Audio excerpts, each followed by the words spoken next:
મજાદરમાં સભ્યના સગાનું દબાણ તોડી પાડતા 3 સભ્યોએ રાજીનામા આપ્યા। ગ્રામ પંચાયતના સત્તાધીશોએ નોટિસ આપ્યા વગર દબાણ તોડ્યું હોવાના આક્ષેપ કરાયા।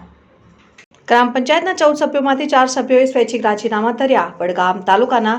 મજાદરમાં ગ્રામ પંચાયતના સત્તાધીશોએ એક સભ્યના સગાને નોટિસ આપ્યા વગર તેમનું દબાણ તોડી પાડ્યું, જેને લઈને ગ્રામ પંચાયતના 4 સભ્યોએ સ્વૈચ્છિક રાજીનામા ધરી દેતા ગ્રામ પંચાયતમાં હડકંપ મચી જવા પામ્યો છે। વડગામ તાલુકાના મજાદર ગ્રામ પંચાયતના સત્તાધીશો છેલ્લા કેટલાક સમયથી મનમાની ચલાવીને ગ્રામ પંચાયતના મહિલા સભ્યના સોલંકી દક્ષાબેન રજનીકાંતના કાકાને કોઈપણ પ્રકારની નોટિસ આપ્યા વગર કે માપણી કર્યા વગર તેમના ઘરમાં સંડાસ બાથરૂમ ને તોડી નાખ્યા હતા, જેને લઈને ગ્રામ પંચાયતના બીજા અન્ય 3 સભ્યોએ પોતાના હોદ્દા ઉપરથી રાજીનામા ધરી દીધા છે, જેને લઈને ગામમાં હડકંપ મચી જવા પામ્યો છે। ગ્રામ પંચાયતના મહિલા સભ્ય દક્ષાબેનના પતિ રજનીકાંતભાઈએ જણાવ્યું હતું કે દબાણ તોડ્યા પહેલા મને કોઈપણ પ્રકારની જાણ કરવામાં આવી ન હતી। જ્યારે કાકાના ઘરની તપાસમાં તાલુકા પંચાયતના અધિકારીઓ આવ્યા ત્યારે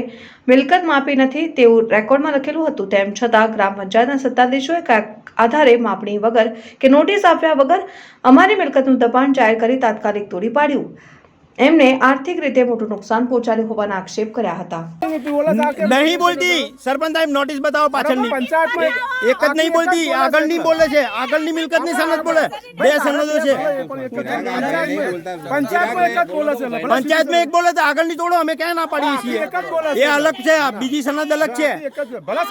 સનદ અલગ છે સનદ અલગ હોય તો તોડી નાખવાનું અલગ દબાણ માટે કાયદેસરની નોટિસ જોઈએ પાછળની મિલકતની બતાવો એ આગળની મિલકતની છે આગળની મિલકતની તમે નોટિસ આપી પાછળની નથી આપી ભાઈ તમે બેન નથી આપી જો ગોલ ગોલ ફરે છે સરપંચ ગોલ ગોલ વાતો કરે છે